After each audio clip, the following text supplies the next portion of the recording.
पुरुषोत्तम भगवान की जय। कृष्णाय वासुदेवाय हरे परमात्मने प्रणतक्लेशनाशाय गोविंदाय नमस्तुते। 8वां अध्याय द्रौपदी की कथा। सूर्य ने धर्माधिष्ठिर और द्रौपदी की ओर देखते हुए कहा, भक्तवत्सल भगवान श्री कृष्ण अर्जुन से कहने लगे, हे पार्थ, मुझे विदित है कि आप लोगों ने वन में आकर कष्ट सहे हैं, इसी से आपको पुरुषोत्तम मास का ध्यान नहीं रहा। वृंदावन में श्री कृष्ण का प्रिय पुरुषोत्तम मास आदर नहीं पा सका।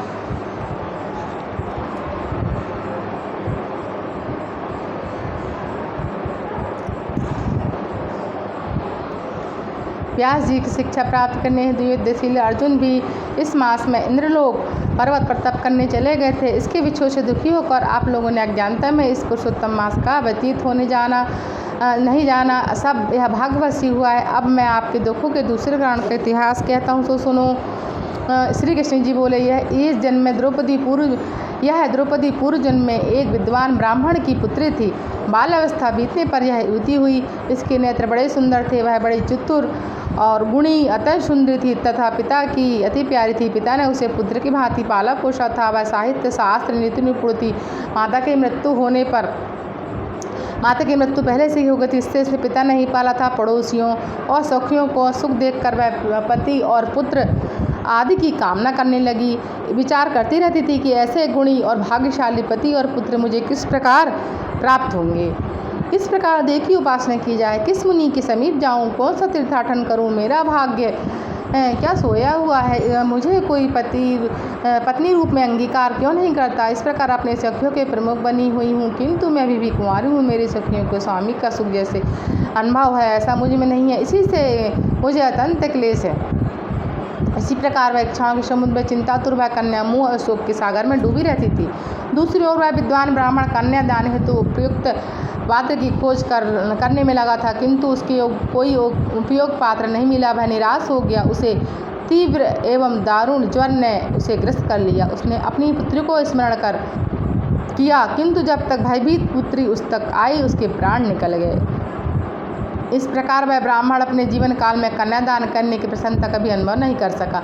हरिभक्त धर्मात्मा व्यक्ति जिस प्रकार मृत्यु शैया पर ग्रस्त धर्म पालन किए हुए परिश्रम की चिंता एवं संसार की सब वासनाएं छोड़कर हरि के साथ तन्मय कर देते हैं, इसी तरह निपुण ब्राह्मण ने नील कमल की भांति सुंदर त्रिभंग ललित स्वरूप श्री हरि पुरुषोत्तम स्वरूप में अपना चित्त लगाकर उन्हें स्मरण किया और उसने मन ही मन भगवान से प्रार्थना की।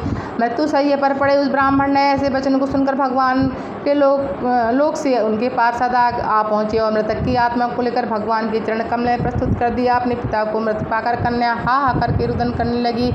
पिता के शरीर को गोद में रखे वह करुण विलाप करने लगी। हाय पिता, अपनी पुत्री को सुख से रखने वाले कृपालु, आप मुझे किसके आश्रय छोड़ गए। मुझे पुत्री की अब कौन रक्षा करेगा, न कोई मेरा भाई, न कोई कुटुंबीजन, मेरी तपस्वी माता भी तो नहीं है। इस प्रकार शुरुआती वह ब्राह्मण बालिका बारंबार रुदन करती रही।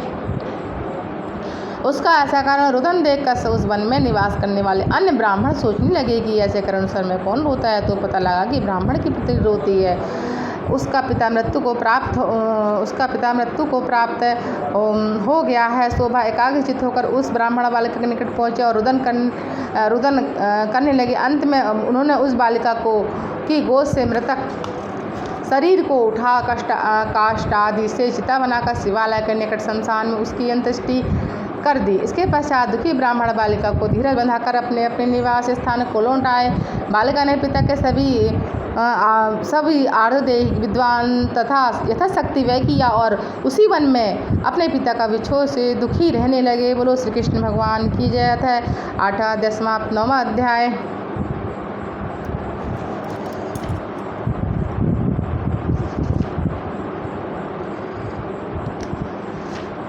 9वां अध्याय। दुर्वासा मुनि का क्रोध। श्री नारायण जी बोले, पिता के शोक में डूबे रहकर इस प्रकार ब्राह्मण पुत्र का बहुत समय व्यतीत हो गया। एक समय सहसा ही उसे बने महाक्रोधी दुर्वासा ऋषि उसके निवास स्थान पर आ पधारे और उसकी दीन दशा देखी कि उसका सिर महादेव शंकर की भांति जटाओं से ढका था। श्री कृष्ण जी अर्जुन से बोले, हे ये यही दुर्वासा ऋषि हैं जिन्होंने तुम्हारी माता की पूजा से प्रसन्न होकर उन्हें देव आवाहन शक्ति प्रदान की थी। एक बार रुक्मिणी जी के साथ जाते समय मैंने उन्हें रथ में बैठा लिया था। मार्ग में दोनों को प्यास ने सताया। रुक्मिणी जी ने अपने सूखे अधरों और तालू को दिखाकर मुझे जल लाने को कहा और जल के हेतु पदाघात करता हुआ चला और प्रिया के प्रेम में मैं निमग्न हो भोगवती पुरी ले गया। और तब रुक्मिणी ने तृष्णा प्यास को शांत किया। महर्षि दुर्वासा तत्क्षण महाक्रोध आ गया। महर्षि दुर्वासा जी को तत्क्षण क्रोध आ गया और प्लैंग के शान भांति उठकर उन्हें श्राप दिया, अरे कृष्ण, तुम सदा अपनी प्रिया के प्रेम में निमग्न रहते हो। तुमने उसके कारण ही मेरा तिरस्कार किया है और अपनी श्रेष्ठ दिखाकर पानी पीती है, तो अतः तुम दोनों का वियोग होगा। अनेक तीर्थों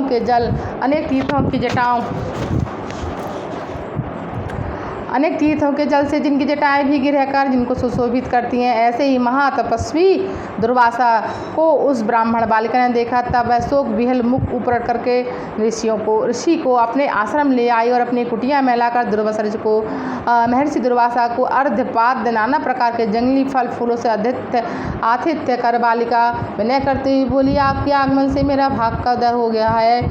आतिथ्य से संतुष्ट हो प्रसन्न दुर्वासा ऋषि उस कन्या से बोले, हे पुत्री, तुम धन्य हो, तुमने पितृकुल का उद्धार किया है।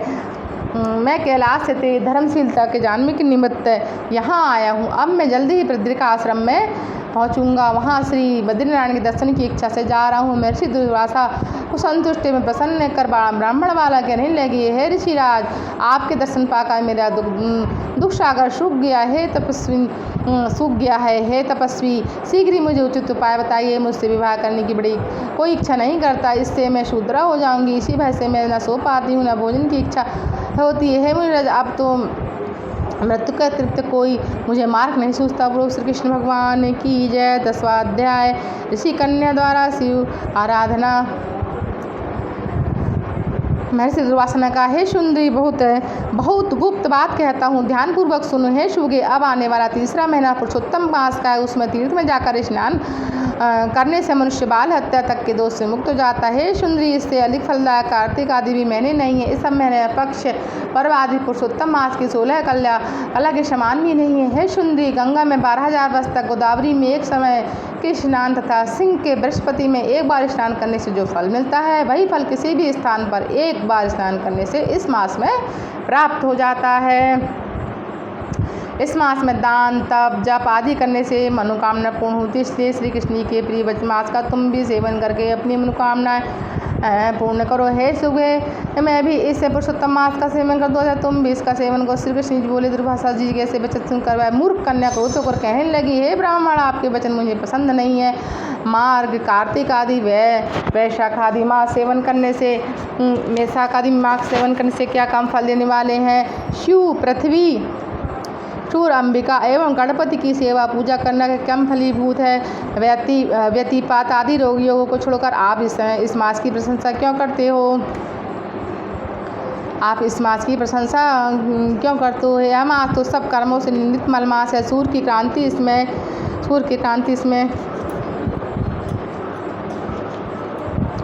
ना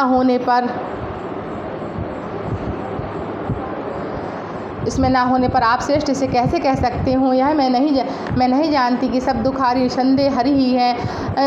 सब दुखारी निसंदेह हरि ही है, परंतु मैं कैसे मान लूँ कि यह मलमास श्री हरि का विशिष्ट प्रिय मास है। ब्राह्मण पुत्र की ऐसी वचन सुनकर महर्षि दुर्वासा की आंखों क्रोध से लाल हो गई, किंतु मित्र कन्या होने के कारण उन्होंने साफ नहीं दिया, अपितु दया आ गई। मुनि दुर्वासा बोले, हे बाले, तुम मेरे मित्र की बेटी हो, इसलिए मैं तुझ पर क्रोध नहीं कर रहा हूँ। तुम जैसा चाहे वैसा करो और जो तुम्हारा भविष्य कहता है वह सुनो। तुमने पुरुषोत्तम मास का जो निरादर किया उसका दंड इस जन्म में अथवा दूसरे जन्म में अवश्य प्राप्त होगा। मैं तो बद्रिका आश्रम जा रहा हूँ, तुम्हारा कल्याण हो। इतना कहकर दुर्वासा ऋषि वहाँ उस समय चले गए और वहाँ का वह कन्या पुरुषोत्तम मास की बुराई करने के कारण तेजहीन हो गई। तब तक बहुत देर तक कन्या ने सोच विचार कर शीघ्र प्रसन्न वाले भगवान शिव जी को प्रसन्न करने के लिए निश्चय किया। यह निश्चय करके मेधावी की पुत्री ने उग्र तपस्या करने का विचार किया। सूत जी बोले, इस तरह उसने महामुनि के वचन का निरादर किया और बहुत फल देने वाला श्रीपति एवं ब्रह्मा सावित्री ब्रह्मादि पूजन त्याग केवल पार्वती पति श्री शंकर जी की आराधना करने लगी। बोलो शंकर भगवान की जय। 11वां अध्याय बोलो पुरुषोत्तम भगवान की जय।